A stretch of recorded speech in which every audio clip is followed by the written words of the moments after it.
Hello and welcome. My name is Sarah and I am the Christian Bookworm. If that name sounds familiar to you, it's probably because I used to have a big Christian book podcast. I quit for health reasons and then I got all better, but I stayed away because it felt so good to have no obligations or deadlines for a while, and then I grew my family. But what I've found over the last few months is that I love to be creative. I love writing, photography, loom knitting, sewing, drawing, painting, and lately I've really loved making videos.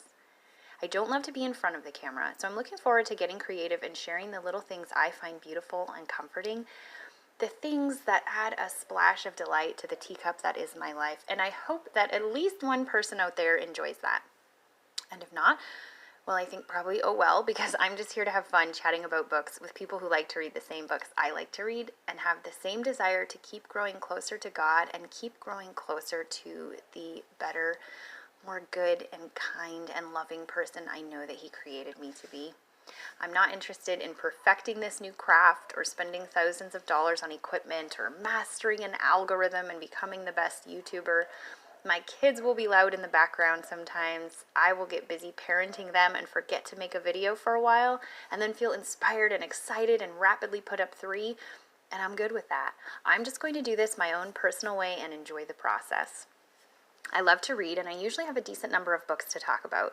My mornings always start with some Bible study and a Christian nonfiction or two. I'm occasionally reading a secular nonfiction in the mornings, but that's more rare.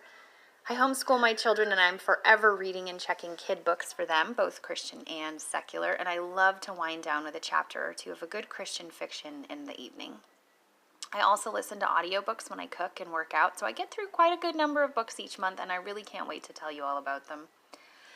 That's pretty much all I have to say today, so I will end by recommending a book I've recently really enjoyed, The All-American by Susie Finkbeiner.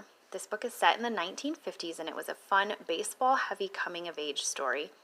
It's about a family whose patriarch was wrongfully accused of being a communist, and again, 1950s, so this was a big deal, and they are all starting over in a new town. We have two perspectives here, a 12-ish-year-old little sister whose focus is friendship in her new town, and a 16-ish-year-old sister whose focus is her desire to play baseball for a professional women's team, the Sweet Peas.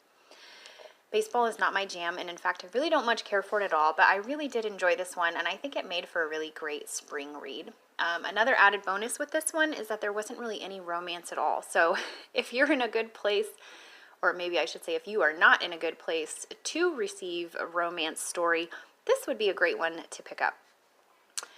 Okay, I guess that's everything. I hope you have a great day today, and I hope that at some point involves you curling up with a good book. See you next time.